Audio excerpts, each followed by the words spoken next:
एक कुंदकेश्वर महादेव, दूसरे नंबर पर श्रंभेश्वर महादेव और तीसरे नंबर पर अष्टवक्रेश्वर महादेव।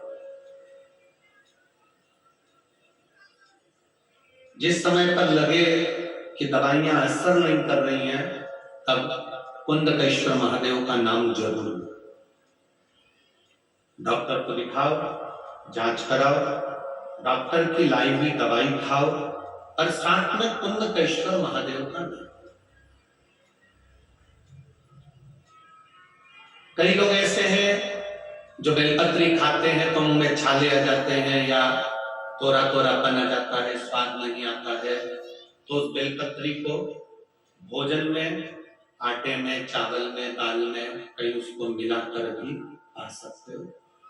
मान लो बेलपत्री ही लेना है तो बेलपत्री को पीस कर, दबाकर, थोड़ा कूट कर खाए से उसकी गोली बनाकर पानी से निगल लो तो जीवाणु का प्रयोग ही नहीं होगा। बेलपत्री भी कब खाओ? जब आपको रोग है, तकलीफ है, कष्ट है, उस समय पर उसका प्रयोग करो, उस समय पर प्रयोग।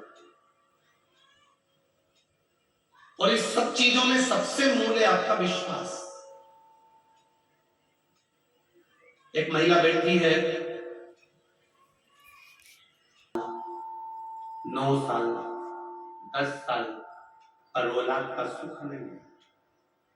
11 साल निकल गए, 12 साल निकल गए, 14 साल निकल गए, 18 साल निकल गए, 20 साल निकल गए, 21 साल निकल गए, 22 साल निकल गए, 24 साल निकल गए, 26 साल निकल गए, 27 साल निकल गए, 28 साल निकल गए, पर औलाद का सुख नहीं आया। बढ़ते बढ़ते 30वें वर्ष में प्रवेश करा, तब किसी ने कह दिया, चलते फिरते व्यक्ति ने, तुम्हारी औलाद नहीं है, 27-28 साल हो गए, तुम्हें अगर संतान नहीं है, डॉक्टरों से हार गए हो, तो वो कहती है अब क्या औलाद होगी? जो 27 साल, 28 साल, 30 साल शादी को हो गए, तो अब क्या औलाद हो? तब किसी के कहने पर शिव महापुराण की कथा उस समय टीवी पर नहीं आ रही थी, तो मोबाइल पर ही उसने दी लाइव कथा को सामने रखकर आसन बिछाकर पति पत्नी ने सुना।